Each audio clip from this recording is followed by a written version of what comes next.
Costco situation in New York.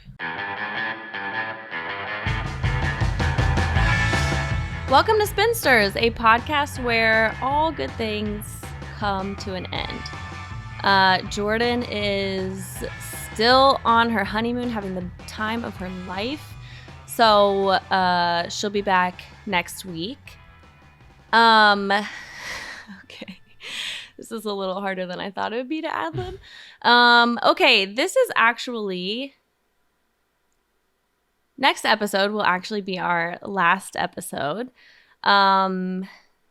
It has nothing to do with me and Jordan or me, Jordan, Harry, and Sierra.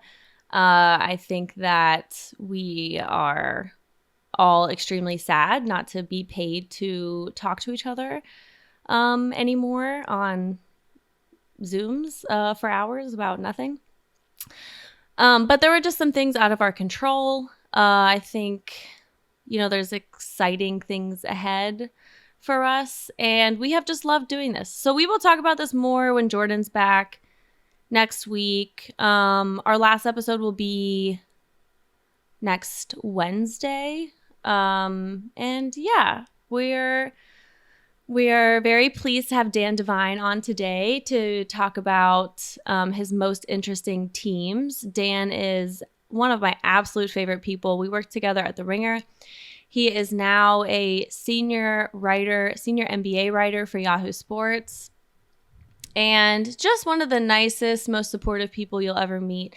I think during The Ringer's unionizing, there were a lot of people who you just really have to have the biggest balls in the world and also the most empathy in the world to be vocal about that. And Dan was just both. He was number one supporter, number one cheerleader, but also number one on the front lines, if you will. And so, yeah, Dan is just the best. He brought many good points, and you're going to love what we're talking about.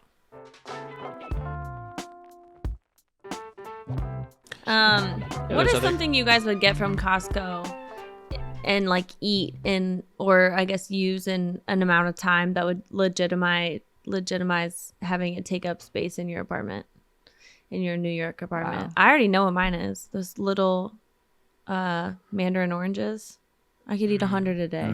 I could eat them for breakfast, snack, lunch, dinner, dessert. They go in everything. Yeah. I think with the kids, it's because I have an 8-year-old daughter and a 5-year-old daughter. And with the kids, especially for packing lunch and stuff, if you had an industrial size goldfish crackers, that is the size of a door, that would be good. There's already the ones that look like big milk containers that are sort of yo big by yo big, but 10x that would, I think, work well here. You could even use it as insulation or something, put it right. Yeah. Sound baffling on the walls, tear the containers apart.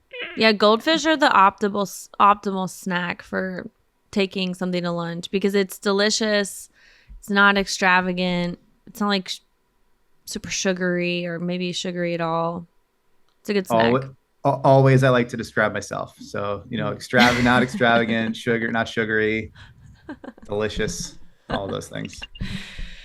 What about you, Harry and Sierra? I mean, I get t-shirts from Costco. So that kind of thing I would cop. I also Costco has really good, God, I don't even know what to call this group. Things like trash cans. I got a trash can that I could wave my hand over and the thing went up. 100%. I'm not copping that in bulk, but I'm just unbelievably excited to have that. I also, I really do just this would be so stupid to buy, but I would do this, is to buy one of those 48 egg things, because that's just the type of kind of opulence I'm looking for, that. 48 what were you talking about? Eggs, a 48. At one time. Yeah, in one guy, Yeah.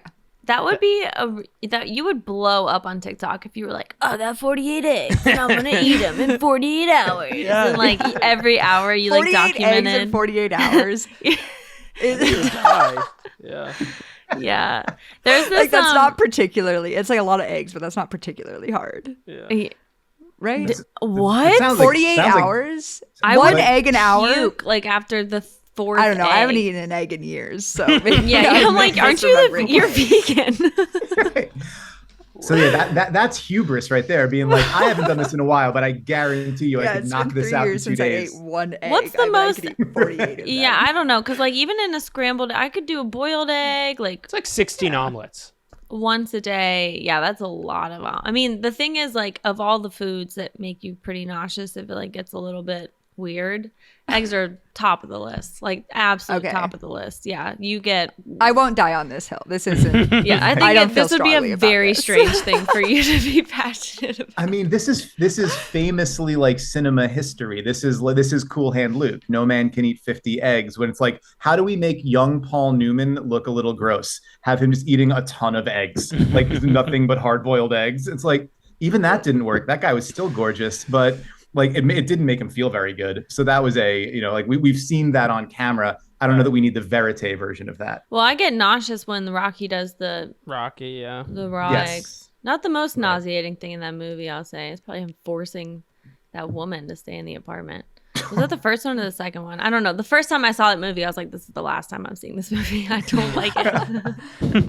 Hard to believe you had hard to believe you had a hard time at our previous place of work. Now being like, I'm actually not in on the Rocky thing. So Yeah, God, there are a lot of things I had to hide not being in on. right. Just various pop culture things. I remember, like, you just actively Googling your death. So you're like, oh, yes. All right. For example, still have never seen a single Fast and Furious. Oh Well, my that's. God. I mean, I'm not gonna sit Me here and neither. say that like you should withdraw from that pleasure just because of Bill Simmons. You don't have to do that. That's Well, not. I've thought about it, but it feels a little overwhelming because have you guys ever done something or like later in life than other people and you don't like it?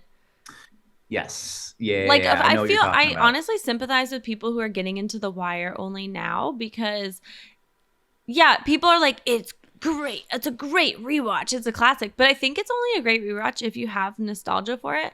Because if you watch it now, there's like a lot of stuff where you're like, that's a little bit weird that happened.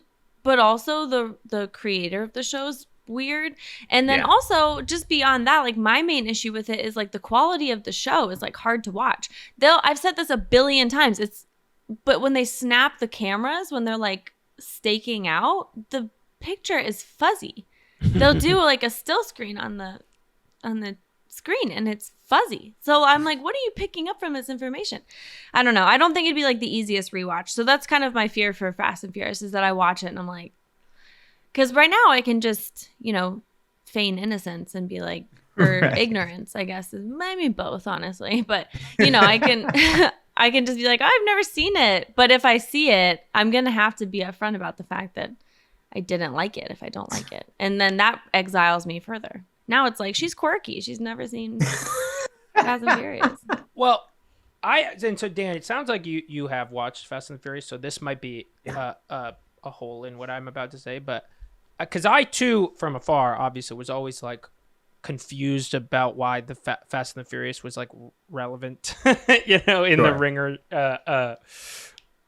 scope of influence, and I'm gonna go even another step and be like, I'm not sure those movies exist. The Fast movies. I don't. Yes. Not Yes. only do I not have I never seen one, or a coming attraction for one, or a ad for one, or a clip of one. Dan, you are the first person I've ever met who has ever seen one. These are wait, movies I'm the that- real America? I'm These like are the like- heartland on this one? I do not know a person who has seen these movies. I don't know. I'm a these movies don't exist truther. Harry, Wow. I genuinely Yes. think like you were in a coma or something then, because that No, is not Sierra's with me. that's not No, reality. I've never Like, seen a Fast and Furious. Like Fast and the Furious. yeah, and Furious, and there's like there's like 12 of them. No way. whoa, this is really strange. I feel like I think- used to think prior to 30 seconds ago I was the only one who had never seen them. No. But do you at least acknowledge that they exist, Haley? Yeah, of course. No, I mean, Okay. You gotta ignore Harry. Not as much of a free thinker as me. But... That's right. I mean, if you're Jordan talking Peterson's about to call Harry up and be like, "I think you're onto something." Yeah, I've got gonna Kyrie say, on one hand, Jordan Peterson on the other. you're looking for TikTok bits, this sounds like a pretty good one. Like, prove to me, like, yeah, here's I don't believe they exist. Prove me wrong, and poke holes and all those things. Yeah. No, the Rock has just been making Black Adam for 15 years. That kind of stuff. Yeah, various skyscraper movies. Yes, right. He's making what? Black Adam. Black Adam? What's Yeah. that? It's like a new superhero movie. Oh, okay. Never mind. I don't care. Dan, Yes. you are back at Yahoo Sports. Yes, I am. It's very exciting. Isn't that where you started your career? Yeah, the first basketball thing I ever wrote for publication anywhere was, or like for as like a not just like my own blog, was for Yahoo Sports, and it was September of 2009. So I freelanced there for like 2.5 years. I worked there full time for 6.5 years. Now, 4 years after the Ringer, I'm back, and I'm back as a senior NBA writer, which is a cool thing. And I was also told specifically, make sure you identify yourself as a Yahoo Sports senior NBA writer. They're proud of me, Haley. Oh, Excited that's the case. I love it. Well, I'm proud of you. Oh, thank you. Just to call back to the meme I made with you one time. That's only a meme for you and me and 2 other people. That's all right. And you're writing a piece right now for Yahoo. Well, it's like an ongoing series that are your most interesting teams for this season. And were those in order, the ones that you sent me? No, it's the order that they wanted them to go up in. So okay. Those are just like 5. It's 5, and in any order you want to talk about them. And also, if you got some wild cards you want to throw at me, Haley, I will try to be as ready as I can. Yeah, I'm not gonna lie. I've been a little MIA. I've been indulging in other activities. I will say. So I can't wait to learn about why you find these teams interesting. On a base level, I would say I also do, because I've seen your list. Okay, the first team I want to talk about is the Raptors, because they hold a special place in all of our hearts. Absolutely. And okay, so give me the pitch. Why are they interesting?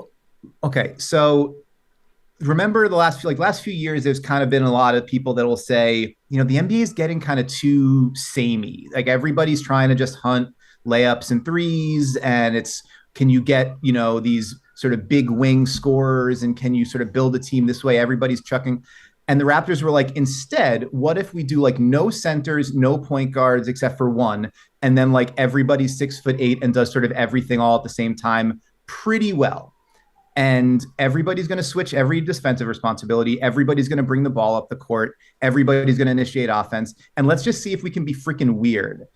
And they're like good at that. They won 48 games last year doing that. And they kept all of their most important guys, and a lot of their younger guys that are developing in that system should be even better at it. Like, Scotty Barnes won Rookie of the Year. And I kind of feel like he almost like just like yawned his way into 15 points a game. Like, he's still figuring out how to be really good. Precious Achua is like, by the end of last season, was bombing threes and going end to end, offer rebounds. And there's just like a lot of weird players that have roughly similar dimensions, and it's almost like a prerequisite to get north of the border. You have to be like 6'8" with a 7'1" wingspan and do everything at like a B+ level. Yeah. And like, no other team is built like that. No other team is built that way. So every night you watch them against somebody that's like normal or conventional, that normal conventional team is like, wait, what the hell are we supposed to do? How do you play these guys? Like, how do we beat that guy? And it's like everybody else is like a little bit pissed off that the game is different than it usually is, but that can lead to some fun styles make fightsy kind of watching. Well, who do you think that then an unconventional style team like that matches up against the best and I guess the worst? Like, can you anticipate them really struggling against any particular team or like team's philosophy or makeup? I feel like maybe Cleveland. Yeah, where you've got like so wait, in which direction do you mean? Do you mean that they would probably like struggle? in a Yeah, I think series, but also I just think off the bat, like the first time they play, they'll probably lose. that could be, well, I mean, so Cleveland's going to be fun in a few different directions, but like, yeah, that there is a sort of a much more specific difference of like, these are our little guys who dribble and shoot, and these are our big guys who defend and rebound. And like, there's kind of Mobley bridges those gaps a little bit, but there's yeah, definitely a much more stratified way that the team works. And the Raptors is like, our socialist friends to the north, they're egalitarian in that way, and it's a little bit more everybody kind of does everything. The team, they wound up playing in the first round of the playoffs last year, and it wasn't quite the way you wanted it to go because Fred VanVleet was kind of dragging his leg around and wasn't 100% healthy. But like, Babyless. they're yeah, right. Every postseason, we've got to do it like clockwork. Every postseason, a new baby, just to have his power boost in time for the playoffs. But there's like a team like Philly that has Embiid and Harden, like you don't have, and no one's got one defender that just deals with Embiid. So the Raptors being like, instead, we're sending 5 guys at him all the time. We are swarming him with these. It is kind of literally the T-Rex versus a pack of Raptors. Like, it's sort of the way they defend him is like everybody going at him at once.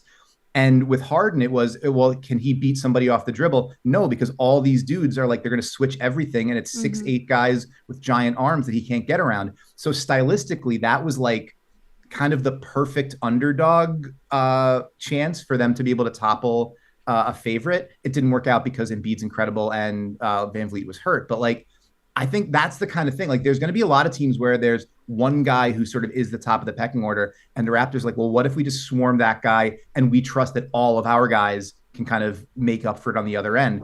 And it's just going to be like, I think that there's a chance that their offense just isn't potent enough because they don't have those Donovan Mitchells and Darius Garlands, like the main initiators on that level. But it's also possible that like everybody levels up and they're like a 50-win team because they're just super deep with wave after wave of guys that can attack and facilitate and defend. Like, it's just a very different team construction than most of the other teams in the league. So I'm kind of interested to see how they play out over the course of the season.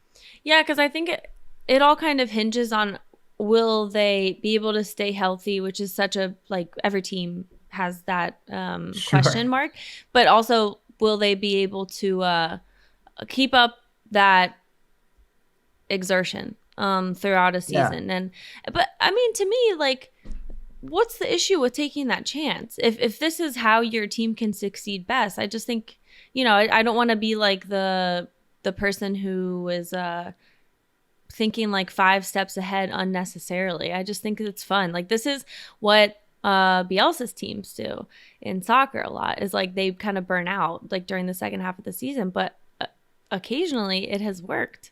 And yeah, you just got to go with like what your strengths can be against these other teams. Something we said the last episode was that there might be like a huge number of teams who tank this year too. And so if you're ever going to take or be able to like optimize this kind of aggression, it might be this year. For sure. And especially because you don't have to squint all that hard to see like 3 all-stars on this team, right? Like, Pascal Siakam made All-NBA last year. Fred VanVleet was an all-star last year. Scotty Barnes won Rookie of the Year and might be, should you expect him to be even better? Like, if you are a team that can boast like 3 legit all-star two-way players, like, you're probably going to be really good. And so then whatever style best leans into what those 3 guys do well. And, the question is going to be, is there enough shooting outside of Fred VanVleet, with Gary Trent Jr. there? Like, do they move him in and out of the starting lineup? How do you make enough space for all those sort of big wings to get to the rim? But beyond that, like, they're going to play defense like their hair's on fire. They're going to force a ton of turnovers and get out in transition. And they've got just like a bunch of young, fun, athletic, aesthetically pleasing players to watch.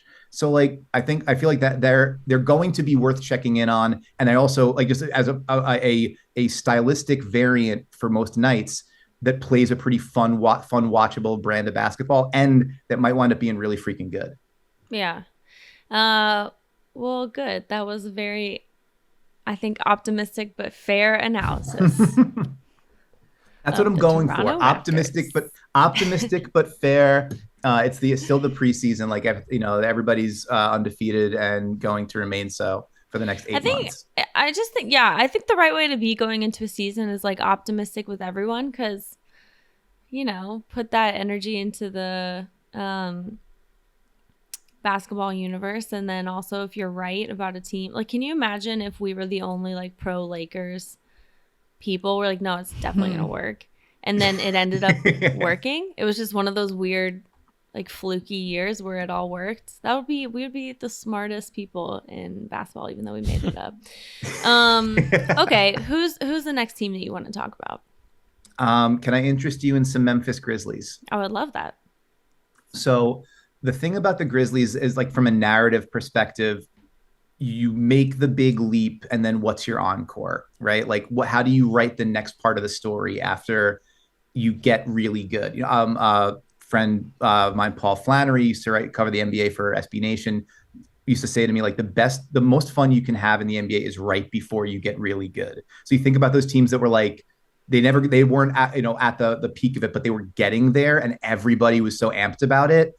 And so the Grizzlies do that last year. They win 56 games. Ja is like a sensation. And they, Steve Kerr said after the finals, like, the Grizzlies gave them the toughest series they had along the way, maybe just some shade to the Celtics, but also, like, that was the toughest matchup they had to deal with.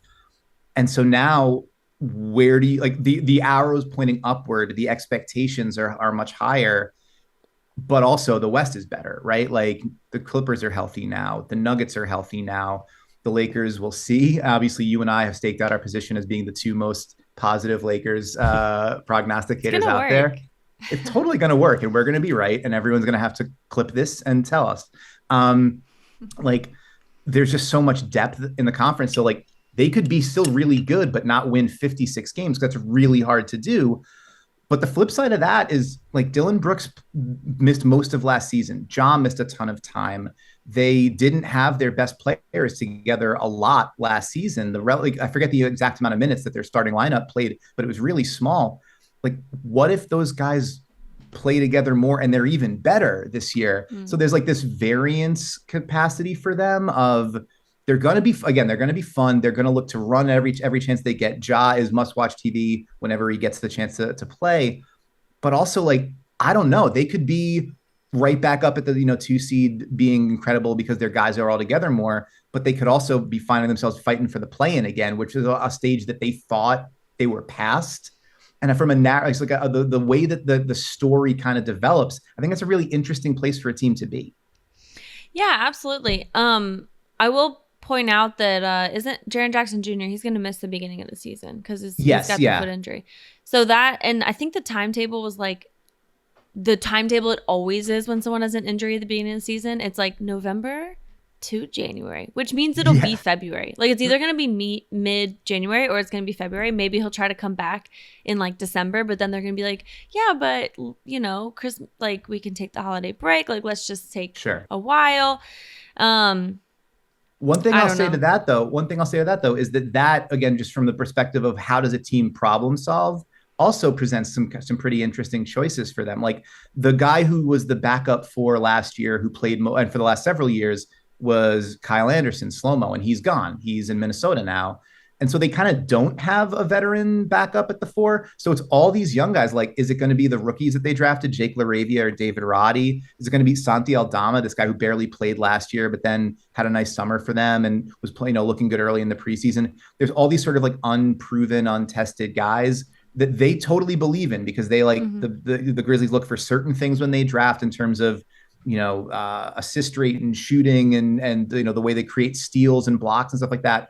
And they think they're going to fit into the system, but no one has any idea. And for them to just say, well, we believe with what we've got on hand without another trade, we can just, like, replace a defensive player of the year candidate and keep rocking. Like, how do you do that? That's going to be really fun to see. I saw there, I forget, I think it might've been Chris Harrington at the Daily Memphian, if I might be wrong, but somebody that I saw was like, what if Dillon Brooks is your starting power forward now and you just get more wings in there? It's like, well, that sounds weird and potentially dangerous, but I wouldn't mind seeing it. So, like, they're a team with all these potential answers and really big questions, but they kind of have to knit it all together on the fly with the expectation that you're going to win 50 plus games and compete for a championship. Like, it's a lot I just don't of think stakes, it's fair right? to put that expectation on them. I think it'd be great if they finish the season all right. I genuinely do, because when you're a young team, like, all you have is the future. So putting all the pressure on them this early, or like putting the pressure on if it turns out to be a bit underwhelming compared to like the expectations you were saying at the end of the season, and people start jumping on the like need to make a big trade, need to make a big, I don't know. Just don't over pressure something into breaking up before it's ready to materialize. The Phoenix Suns, for example. Sometimes it never does, but you don't have to wait a decade and a half like the Blazers did. They're all so young. I just think it would be fine if they finish all right. The other thing is, like you said, there are big changes that will probably just sort of become a little bit like hazy in our memory if they do start a little bit worse than anticipated. And when you're young, like, just to make a real life metaphor, and you do something stupid, then you're like, oh, I vow to never do something stupid again.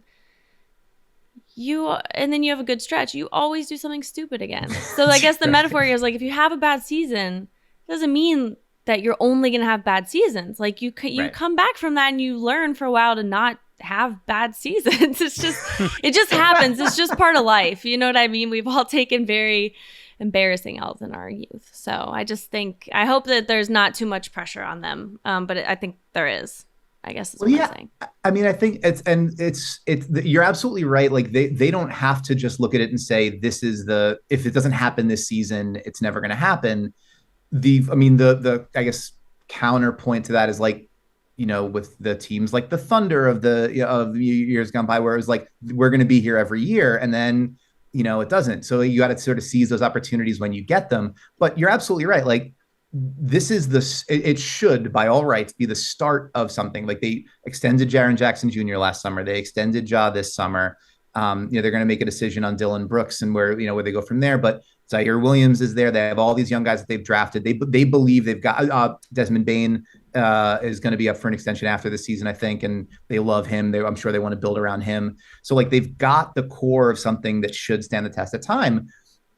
But I think they have also sort of put that pressure on themselves. Like, they're a team that last season was talking cash shit to everybody that they came across. They're out there telling LeBron no one's scared of him. They're like yapping at everybody. They're going at the Warriors. Like, they want that. They want the crown. They want that pressure. And so, I don't know. I think there's a lot of directions it can go, and a lot of, if from the way the story can evolve for them, but also just night to night on the court, I think they're going to tell different stories with the style of play that they have. And I'd like Jaren Jackson Jr. to be part of that. Hopefully it's more closer to, like, he misses, because he that happened at the very beginning of free agency. So, like, hopefully he's back closer to the start of the season. But if he's not, then yeah, like, you have 3 months of trying to figure out what you do with it. And I don't know. I think that's, like, there's an opportunity for a lot of different things to evolve it in kind of interesting ways for them. So, and I think the fact that Ja is just like jaw dropping every time he gets on the court means there's going to be something interesting to pay attention to every night with them while that bigger story comes together. Yeah, no, that's fair enough. A feet injury, I'm always like, okay, so you're at the back of the timetable. That's fine. But yeah. I guess I just am cynical there. Okay, who's next on the list? All right. So speaking of feet injuries and big guys, Zion Williamson is coming back to the New Orleans Pelicans. And I think you could say, like, Zion Williamson is coming back and then have that be the end of the sentence. And that's why they're interesting. I think that's pretty fair. But also, like, that is a team that found itself in real time last year and established a pecking order on the run. And Brandon Ingram became, like, he was probably a, like, fringe consideration all-star because of how bad they started the season, but he was incredible for the second half of last season and then was awesome in the playoffs against Phoenix. Became, like, a legit number one guy for them.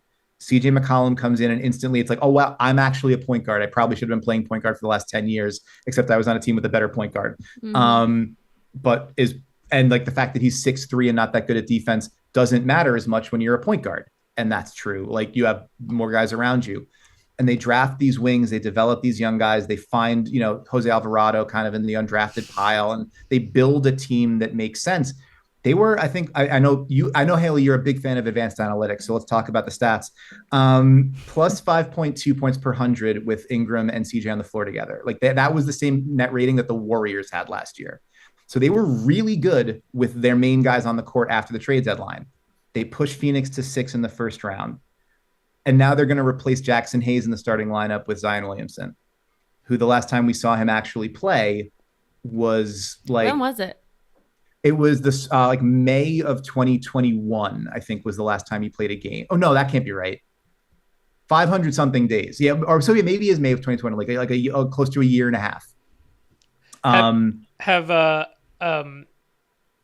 Zion Williamson and spinsters been like alive at the same time? Has anybody What if when Spencer's ends, like Zion comes back and he's the best he's ever right been? It's the spinster's curse. Yeah. Oh my God.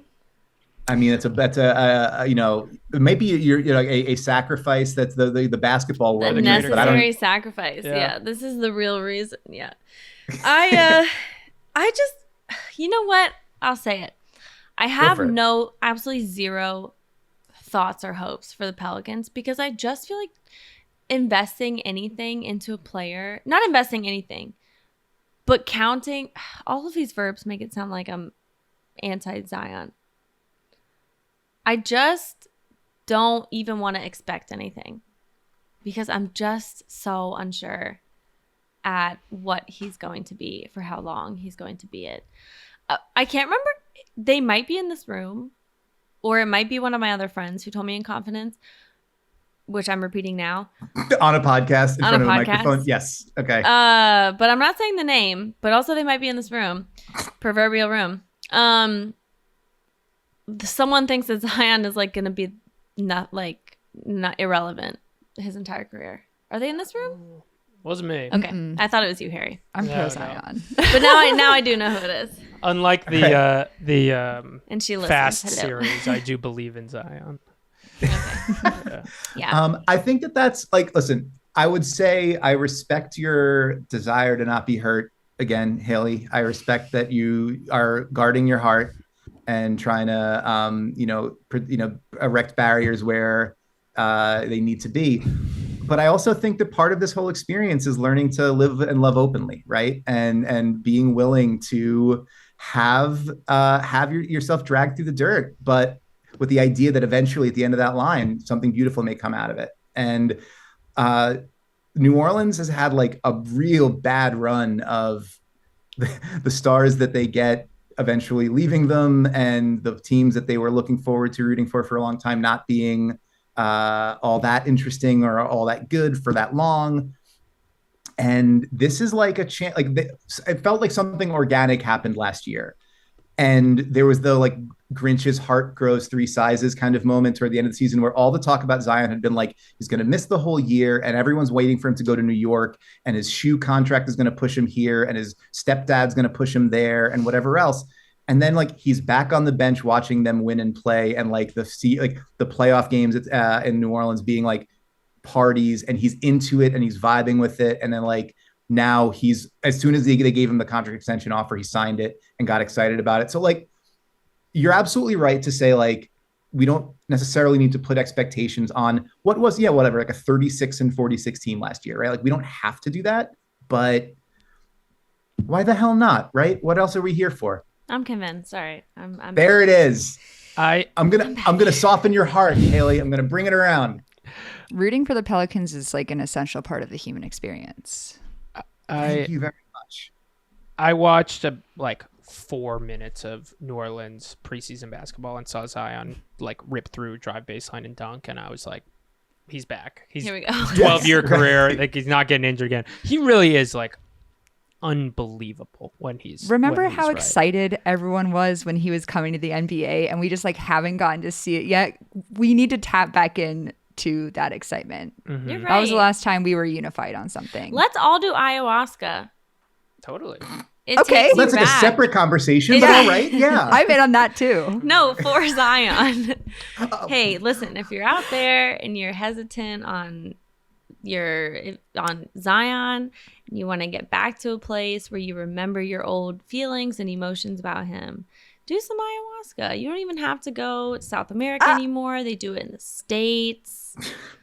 I guess and now this is maybe outing myself as a total square. How would we be doing it for him? Like, how would he accrue benefit from us doing it?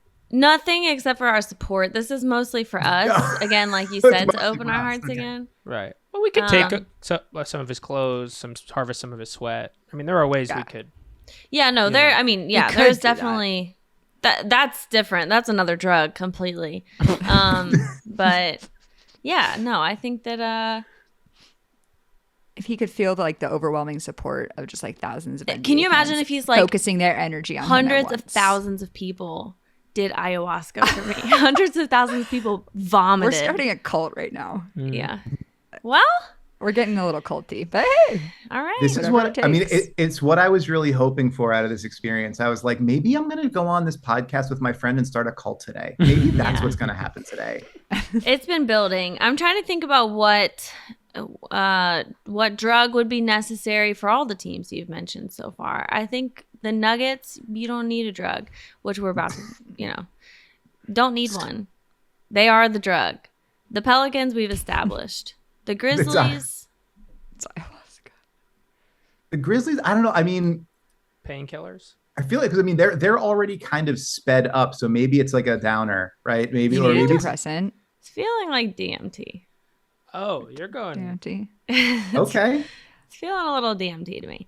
The Raptors, of course, as we love the Raptors, I will say they are ecstasy themselves. Don't need anything.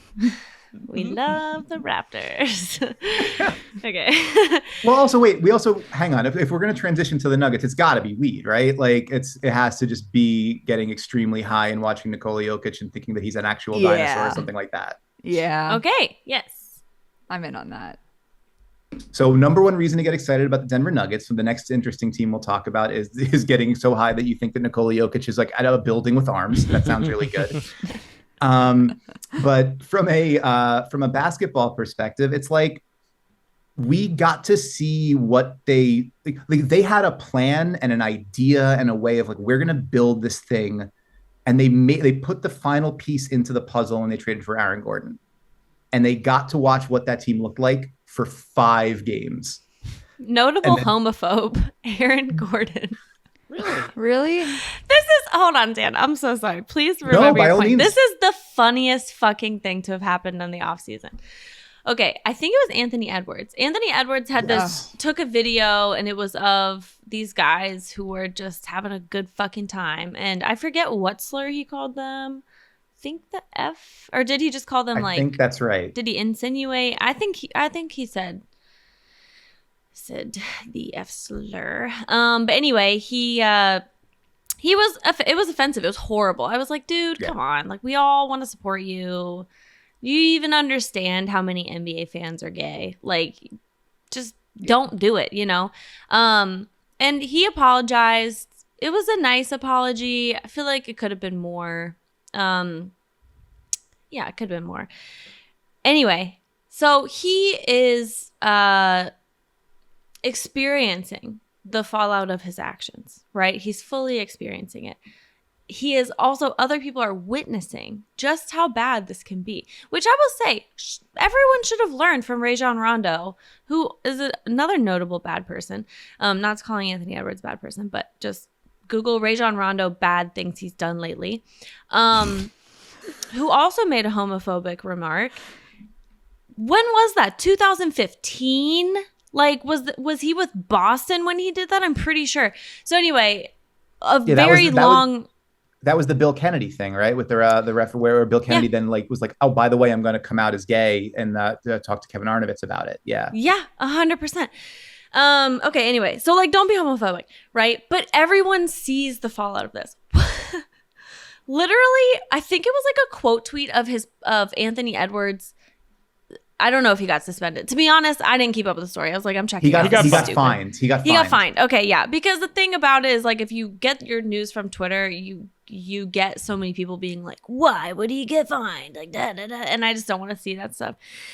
So Aaron Gordon quote tweets the tweet of him getting fined with 3 thumbs down. Oh my God. I'm like, dude, you didn't have to say anything. You could have just been homophobic in private. You could have just been a fucking loser in private. But instead, you decided to come onto Twitter, see how much trouble and people that Anthony Edwards hurt, right? How many people were truly upset? And you said, you know what? Let me throw myself in that mix. Do they even know each other? Like, do we have any proof that these guys are like friends? So all I will say to this, I'm not arguing with you, and you are right. I will say Aaron Gordon did go like, wait, my bad, once he sort of knew what happened.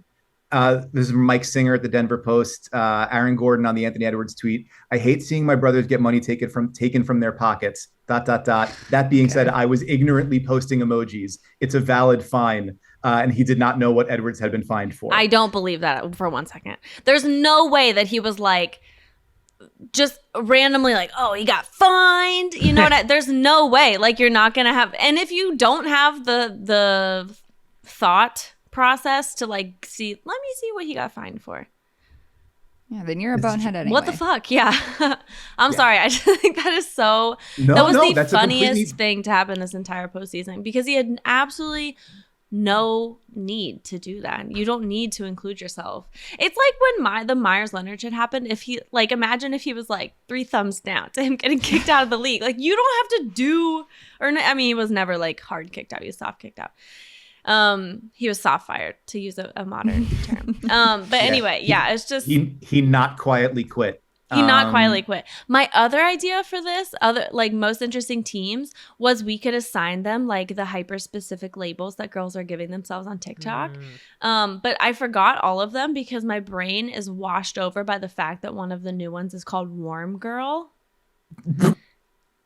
Sierra, do you remember the other ones? Oh, there's like Warm Girl and Soft Girl. Soft Girl. And Clean Girl. Clean Girl. Clean Girl's like the big one. This is a new crop all relating to each other? No, they're separate. No, they're Warm different, Girl's but new. they kind of run in the same vein. Warm Clean Girl was is all like summer micro. and spring. Yeah. Warm Girl's a new one. It's all about like clean girl, model off duty, aesthetic, self-care girl. Like Clean Girl's like, I wear makeup that you can't tell I wear makeup, and I put my hair in a bun. I dress like normcore. Yeah. Anyway, after we're done going through them, we'll assign the labels. You know, I'm going to. I think I might need y'all to take the lead on that, because I don't even know that I would know where to begin with just determining what those mean, let alone which way they should be directed. Well, the trick is they're kind of meaningless. Like Warm Girl, it's like a picture of a girl drinking coffee. One girl's in a museum. In a sweater. Like in a diner. And I can't tell if it's like the aesthetic is like warm tone colors and filters, or like doing, because like with the coffee and the sweater, you're like, okay, physically warm. But if she's in a museum, I'm like, I feel like they don't heat museums super hot. That's not good for the art. Where's the warmth? I think I genuinely think it's like girls who wear a lot of blush. Because that's not Clean Girl. Clean girls don't wear a lot of blush. I think it's like somebody one day was like, I really like the Clean Girl aesthetic, but I love blush. Yeah, what if I had like a red cheek? Yeah. Anyway, yeah, we'll have you go over them, Dan. Being like, I think Nikola Jokic is a clean girl, as you like get into your eyes roll back in your head. I was gonna say I could stand to see him with some blush. I think that might be a really nice look for him. Yeah. Who's like you know what, Dan? I think you're either an it girl or you're a cottagecore girl, but you live in New York, so it doesn't really work. But I feel like deep inside you, there's a cottagecore girl. So is Horse Girl one of them? Because Jokic could be that. You know, Horse Girl's kind of made a 180. I won't say it's the full 180, but it used to be like the biggest fucking like, oh, fucking, she's a horse girl. She's a freak. Yeah. You know what I mean? Right. But now it's like Horse Girl, like, because nature's really in right now. Like more of a neo horse girl. Yeah. Yeah. Yep. Yeah, it's in Neo Okay. Mexico. Well, Nature's super in. Like, look at. Yeah. No, It's Sierra all knows about what I'm talking about. trend alert, walkable cities. That's all the youth are talking about on TikTok oh my God, is literally, walkable like, neighborhoods. The last 4 Well, that's days, good. all of the No, Oh, it's absolutely. amazing. It's finally great. something I can get behind. Right, Do you know what right. I mean? But when Clean Girl came about, I was like, finally, I hate wearing eyeliner. But also, no, the walkable cities thing is like 2 thumbs up, man. Good for you. Also, I was gonna tweet this. I'll just tell you guys this because maybe I'll also tweet it. But I was asking my dad because somebody tweeted something about like, we need to start taking this into our own fucking hands. Like, we need to put stop signs and speed bumps and like just start walking on the streets. Oh, yeah. And I was like, I like that. We down, should just yeah. start Yeah. walking on the streets. And I remember my dad telling me a story from a while ago about like someone doing something like this. And I said, what was that story about the community you used to live in that like put something in their community?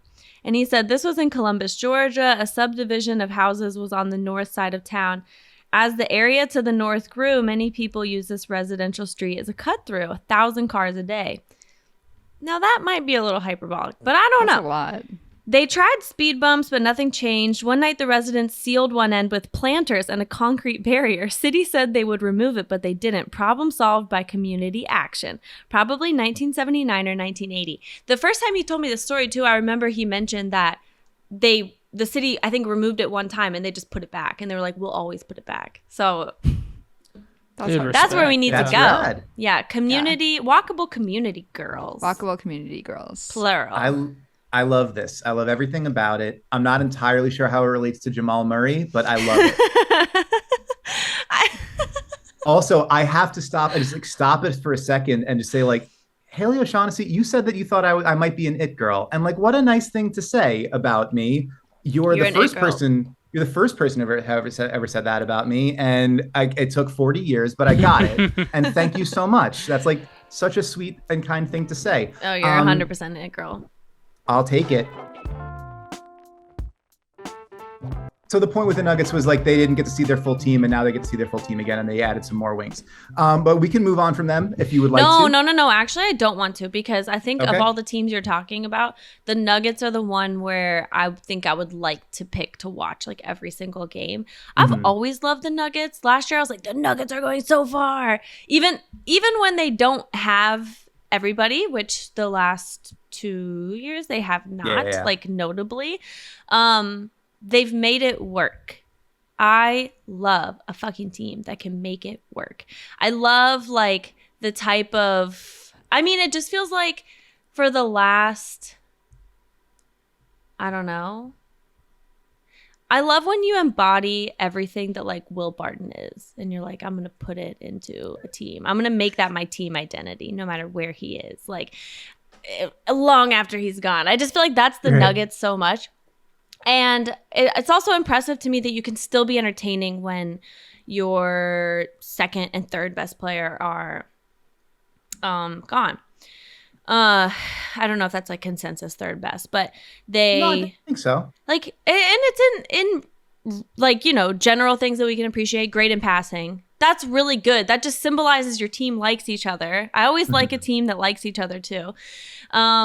Could score, obviously could not defend. That was a huge problem, but I think they might have like semi-solved that or they're on the way to solve that. And they were also great on the road, which was just fun because then you could watch them against other teams. Like, you know, I don't know. Those are rallying wins. I love a good like literal win, but also it's a moral win as well. That's right. They have Bruce Brown. They have KCP. Mm-hmm. Good. Like now you'll be able to level up with defensively as well. So I think that's the idea. And I think part of it too, just from a vibes perspective, always a good thing when your backup point guard or like number one bench guard is named Bones. Yes. Number two, he was like, or people around him, I don't know, were like, Bones is a cool name, but we also need a different nickname for you. And it's like, well, Busy. And it's like, so you're like the entire Bone Thugs and Harmony situation right now? And it's like, yeah. As a young man to take on that kind of mantle is from a vibes perspective, I think just incredible. But yeah, I mean, they're in a position now where they theoretically could play big, they could play small, they can. They have guys who can defend. Like last year, they were in the playoffs. They were asking like Will Barton and Austin Rivers to guard Steph Curry and Klay Thompson. Like they now don't have to do that. They have other guys who can actually handle those roles a little bit better. And Jokic is nuts and does something every time you watch him that you haven't seen before. So yeah, I think like there is a chance that, again, watchability, as you said, like they're going to be kind of fun no matter who you're watching them against. And then in terms of like the big superstructure of the league, that could absolutely be like a 55-win team that's at the top of the West. And if that happens, like from a like the history perspective, like if Jokic does what he did last year, but also like even a little bit more, and they win 55 games, like he can't possibly win 3 straight MVPs, right? Like the way, crusty ass writers like me who are not it girls are going to be like, you can't give a guy 3 in a row. Like that's a Bill Russell thing, or that's a Larry Bird thing, or that's another Celtic thing. And you like can't do that. But also like, what if he just is? So I don't know. I think there's a lot of interesting aspects to what the season is. And like, also how much can you believe in, I think the number was 117 minutes that group played together before Jamal Murray tore his ACL, and they were incredible. And like, but that's also 2 hours, like it's nothing in the grand scheme of things. Like how much can you buy it? And, but now we get to find out. So I think that is something worth keeping an eye on. I buy it because they were doing well without it, and now they've got even more. I mean, and I didn't even mention like Bruce Brown and KCP, like what they'll help with on offense either. I buy it. I fully buy it. I love it. I'm excited for it. I love both those signings. Like as a longtime Warriors fan, the one of the guys who kind of sneakily guards Steph the best is KCP. He's like always given Steph trouble. I just think he like, even on the Pistons, he was like kind of clamped Steph. And then this has been said, but Bruce Brown, the kind of most creative cutter, one of the most creative cutters in the NBA, playing with Jokic is just so awesome. So it's I do think there's a lot of fun stuff happening. And having a guy like that who is a sort of a little bit of everything, like he came out of Miami as like a shooting guard and then wound up playing point as a backup in Detroit. And then it was like basically a small ball center in Brooklyn. Like, hey, you're a guy who can do a little bit of everything in weird ways. Go play with Jokic and like just figure out how that partnership works. And like, I bet, I remember I talked once with Jameer Nelson, who at the very end of his career was in Denver. And he was like, but I've been a point guard, like a regular point guard my whole life. And then they're like, go play with Jokic. And he was like, well, no, but I'm so like, you got me like going in the corner and curling around off ball picks. And like, that's not what I do. It's not what I've done for 25 years of being a basketball player. And they're like, shut up and cut, just trust us. And he was like, and for like 2 weeks, I scored like 10 points a game, which I hadn't done in like 5 years because all I was doing was just cutting and he was going like, boop, boop, boop, boop. And so like, if you are of the mind to do that, like it just makes your life so much easier. And so if they can also make his life easier by not letting ball handlers get like a 50-foot runway at him in the middle of the lane, like the ceiling for that team is sky high. So I don't know necessarily what drug goes along with that. I think we decided on weed, but maybe I strong arm the room on that. That might be unfair of me to do. But enjoy a lot of it while you watch. Sometimes the most obvious answer is the correct one. What is that, right. Harry? Occam's razor. Thank you.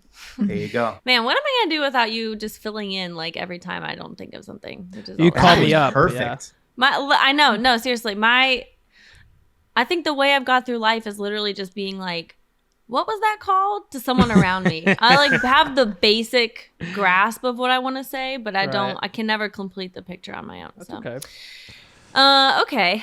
Yeah, so we're all in. I think we're very excited. And also, the last thing I'll say is the thing that breaks my heart the most when somebody comes back from injury is them being pressured to do what they used to do too soon.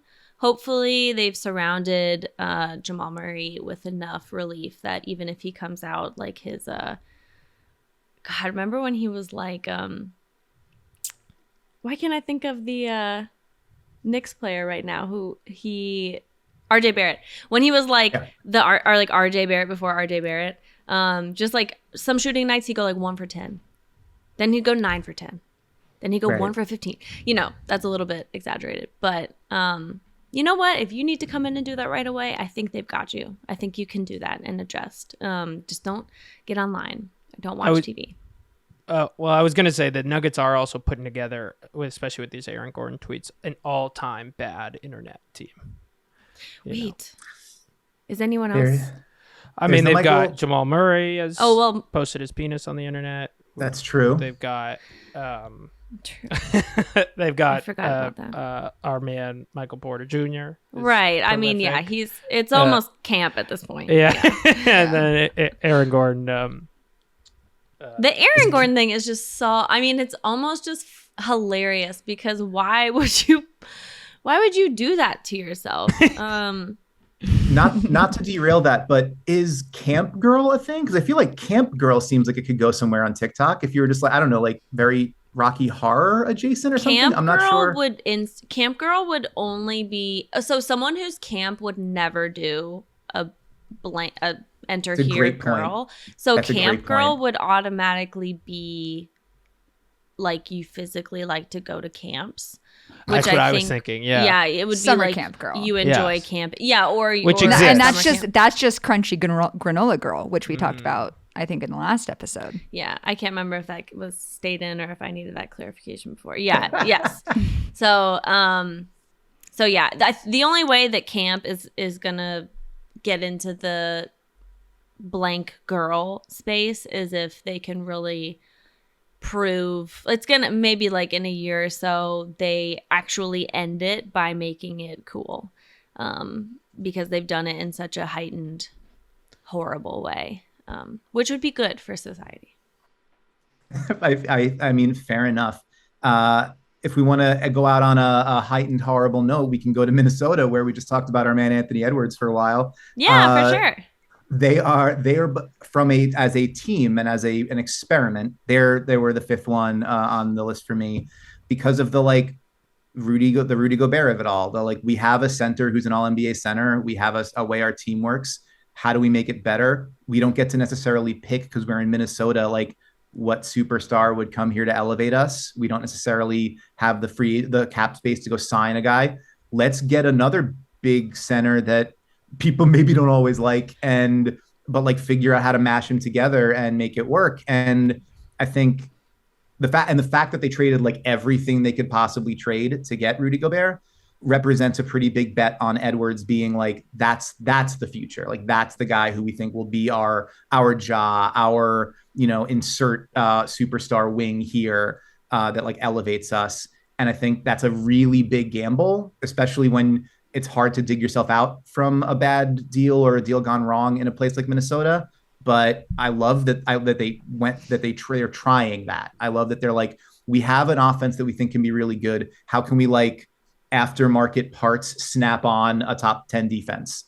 Let's figure it out. And how that works. Every time Rudy Gobert was a starter, his team won about 50 games. And can you even envision a world where you feel comfortable imagining the Minnesota Timberwolves winning 50 games? It feels jarring. If someone was no, the language you speak will change, and then you start speaking it and you actually can speak French, even though you never learned how to do it. And you'll feel uncomfortable for a while, even though it's actually naturally happening. I don't know. I'm not sure how it's going to play out, but I'm intrigued. That's such a good metaphor. I bet a show. $10 on the over for them for total good. wins on this season. I love it. I'm all in. I'm way too scared to bet real money ever anywhere. And the only time I've ever had a conversation with somebody professionally about it was somebody being I really like your writing. Thank you so much for picking X team. I didn't agree with you, so I faded you, and then I made money when the team that you wrote about lost. And I was that seems like a perfect way for this to work. You clicked and you read it. Thank you so much. And then you were I don't believe you. And so I will bet the other way. That's great. That's alleviates all responsibility for me. I appreciate it. I can't believe you left out Luka Garza. I'm an inveterate hater. I saw this headline that was I'm sorry. This was a local blog, and I think I love the local blogs most in the NBA. But I saw this headline that was like, Lakers are stunned by don't know. Wait, what was it? Oh, it was like Lakers don't know who Luka Garza is. Like mystery man stuns the Lakers. And I'm like, this guy was the consensus pick for best player in college basketball like 2 years ago. Oh, yeah.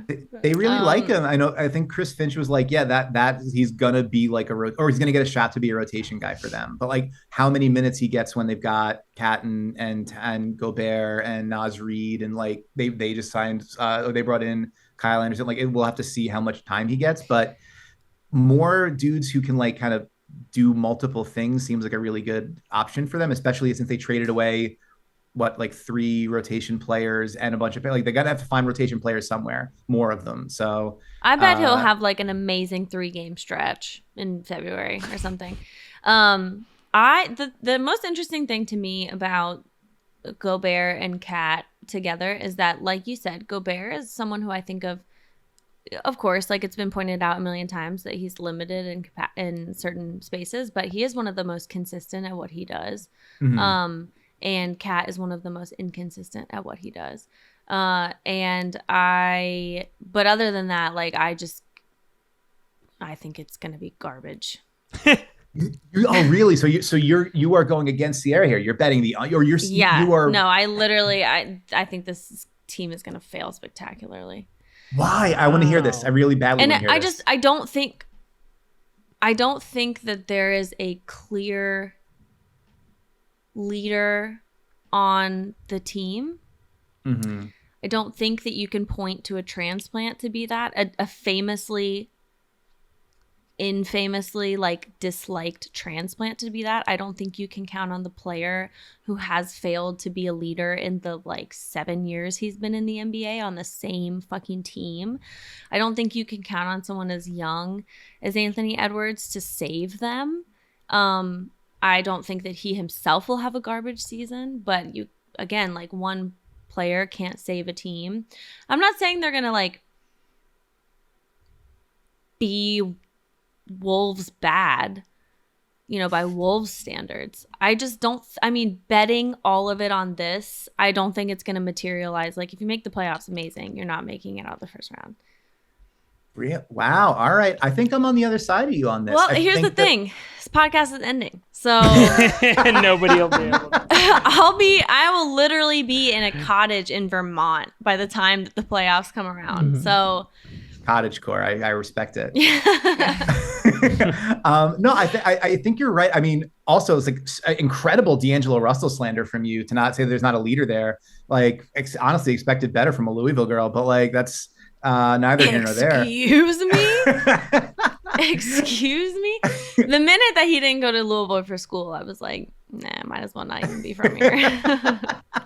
But no, yeah, I mean, you're right. Like there's all these reasons why it doesn't feel, it feels like it shouldn't work, right? It feels like it might not make sense, but the amount of talent that's there, the fact that Gobert provides you that like high floor, like you can only be so bad when you have a good defense. But then like part of having a good defense is going to be like, so Karl Anthony Towns, your job is now to guard power forwards, like stretch fours and to run around and like be a weak side defensive helper. How much do we believe in that? Like you talked about the leadership part, like Pat Bev was hugely important for them last year as a guy that would like get everybody on the same page. Who does that now?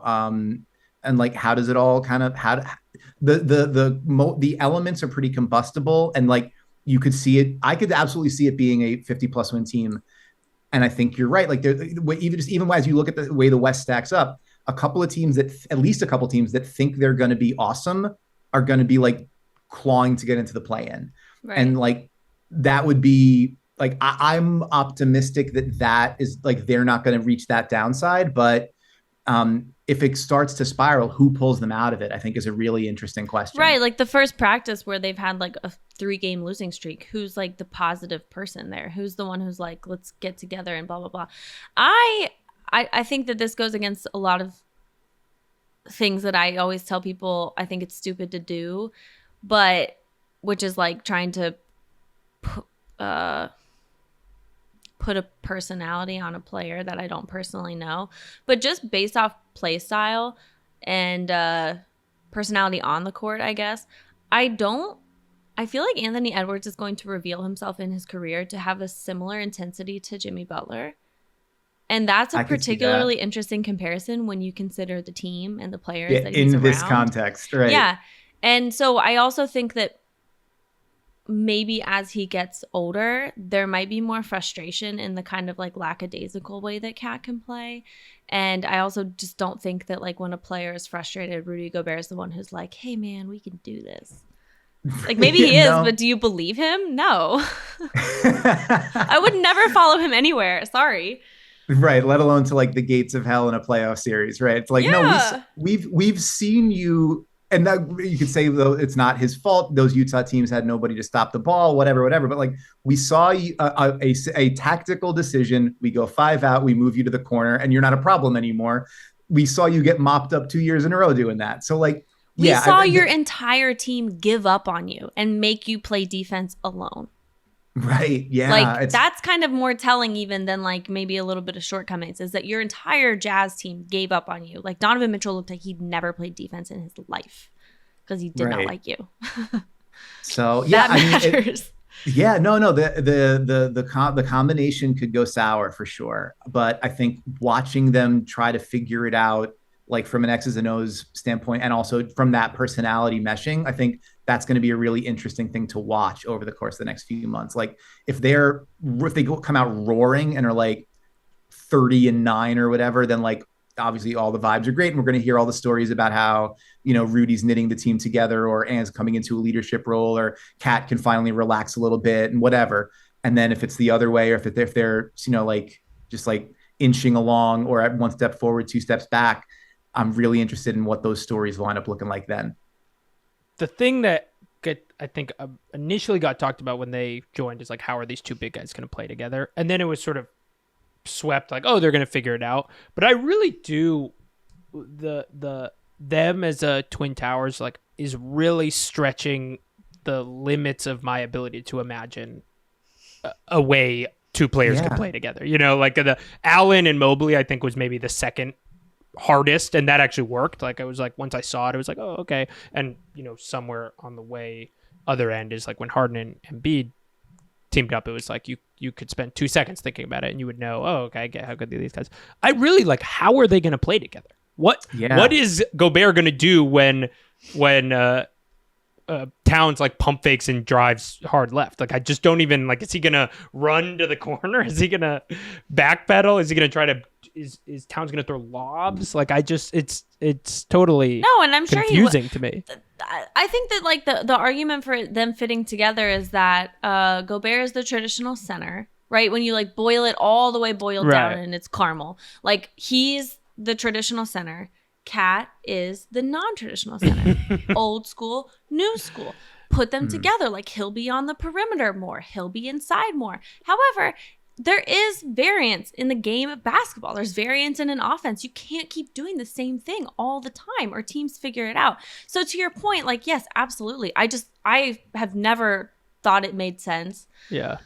Even when people make it make sense, whatever, we'll watch it and we'll see what, you know, Chris ends up doing. But I especially on defense. I mean, on offense, like you said, yeah, what happens like 6 plays in when Cat has a bad shooting game? Right. How's he going to contribute? You know, throwing lobs to Rudy Gobert, that's amazing, but he can't be your number one scorer on the team. Right. And maybe he won't be. Maybe that's Anthony Edwards. But then again, like when you think about all the guys whose second thing in their bag or even first thing in their bag is to drive like incredibly fast and hard. Okay. So your second or third guy is Rudy Gobert. All right. So two things on that to close up on the Wolves is like one, we're going to need a drug for them. We didn't do a drug for them. So I just want to put that, put that. They should be DMT because when you do DMT, apparently it releases something in your brain. Studies that you've read have shown. Studies that I've read. It releases something in your brain that is released when you die. So maybe they should be the DMT. And who did I say was DMT last time? You might have said like 3 teams are DMT. The We needed a downer it's having for a the DMT Grizz. girl over here. the Grizz. You The said Grizz, DMT. that's right. Okay, That's right. actually, the Grizzlies are ketamine. I don't know Ketamine, what yes. LSD. Yeah, That's what I was thinking they're when you K, said it. yeah, 100%. A I'm J glad- hole instead of a K hole. I love it. I'm glad we ironed that out. And then the other thing is, to your point about how it all fits together. A lot of, and I think I've written this too, but other people have said like, well, Chris Finch has experience with teams that have two bigs. Like he was in Denver when they had Jokic and Nurkic together. He was in New Orleans when they had Boogie and AD together. And so like he's got experience putting those together. And I'm like, well, the AD and Boogie thing was like half a season, and then Boogie ruptured his Achilles. Right. And the Nuggets thing, they were like, well, we got to get rid of one of these guys, So like, so maybe it's maybe it works, but maybe it's also like we'll find out like there's a like half season shelf life of that, and then it's time for Plan B. But I don't know. I think that, and then if we get to that point, that's pretty fascinating too, because what the hell do you do then? Right, which is also just a funny comparison because, and I get it, it's a good thing to relay back, it really is. But like, Jokic is we've never seen anyone have the abilities to do Right. what he does. Like as someone who would maybe height-wise be considered a center. Like we've never seen anybody be able to facilitate like he has at his frame, or even when you like in the context of everything, when it's all said and done, like maybe his frame isn't even going to be like a necessary disclaimer to talk about how great he is. And as far as AD, like you said, like Boogie got traded at All-Star. Right. Right? At All-Star, wasn't that when he found out? And it was Yeah. in New Orleans. And AD also, like, unfortunately, maybe we're not going to be able to like compartmentalize all of the gaps in his play, but like also just spectacularly unique in his abilities. So I'm sorry, but Cat is great, and I think I'd stop it there. I think I'd cap it at great. I don't think I'd cap it at like all-time great or like revolutionarily great. Right. Well, I think the good news is it will have an easier time remembering AD's qualities when the Lakers succeed at a really high level this season, and you and I were the ones who called it. So 100%. So I mean, I think that'll really help us paper over some of those dark spots, and we'll be able to point to this and say this was when it all turned around for them, when Haley believed in you. Did you When see there that? when there was one set of footprints, it was when Haley was carrying Anthony Davis.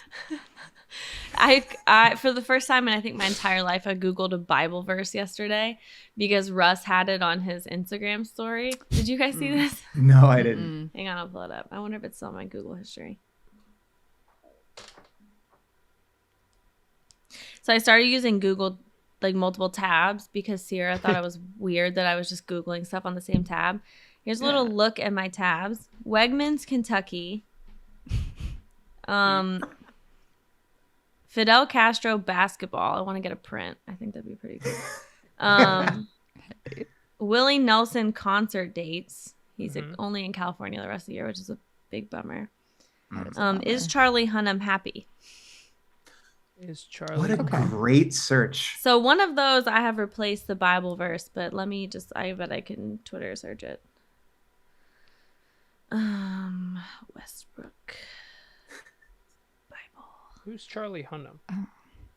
Yep, first thing. Okay, it's 1 Peter 5:8. Is that how you read it? I don't know. My church experience is limited to like going to mass with my grandparents whenever we were in town visiting them, and which I just remember being awful. And when I was living in the small town I was in elementary school, middle school, and high school, going to the like church stuff there to fit in, and that was also awful. Okay, be sober, be vigilant, because your adversary, the devil, as a roaring lion, walketh about seeking whom he may devour. So I just feel like that's bad. Without knowing too much about the metaphor, the context around it. It's basically saying like be vigilant. Oh God, okay. Pastor Haley, be vigilant. So keep your eyes open, because your adversary, something about a lion is tying in here, is literally walking around seeing if he can devour you. So this is after Russ is like, let me look for people who want to devour me. Who are nearby. Yeah. Who are There nearby. is- Like maybe Wow. on my own team, hypothetically. Yeah. I mean, Yeah. yeah, hypothetically, as Pat Bev asks him to come in for a huddle and he says no. Yeah. I think so. My first read on that is like, stay even keeled because the haters are all over, right? And like you know, Pollyanna that's my- Dana. the two of us between Pastor Haley and Pollyanna Dana, we've got something going there. I don't know what that translates into on TikTok, but it's something. Yeah, I Haley- mean, I just feel, I don't know. The Patrick Beverly thing was bad. It's just bad. The vibes are weird, and I don't think it's gonna. I mean, the vibes are weird but turning, and They're turning. I They're think good. it's and I think that we're gonna see a lot of what is the stuff that KOC always is like. Yeah, we're gonna see Russ screening off the ball, and we're gonna see him diving, and we're gonna Many see him screens. Yeah, catching and binders full of shooting. screens. Yeah, binders. I like that. That's the old one for you guys, for you old heads out God. there. Yeah. You know- all right. Yeah, going to be a lot of offensive ratings, and there's going to be a lot of defensive ratings. And There's no doubt about that. Yeah. So many ratings, Kelly. So many ratings. all right. Well, I think that's a nice, pleasant place to stop. Dan, thank you so much. You are just one of my favorite people, and I'm so happy that you're starting a wonderful new chapter. Thank you so much, Haley. The feeling's very much mutual. And I'm so sorry that I'm the reason it's all ending, but I'm so glad that you gave me a little bit of time to come and be the it girl I know I could be here for the Spinsters audiences. As somebody who is part of the Spinsters audience, as someone who is a devoted Spinfluencer, it's a legitimate treat to get to do this. So good to see you, friend. Oh, thanks, Dan.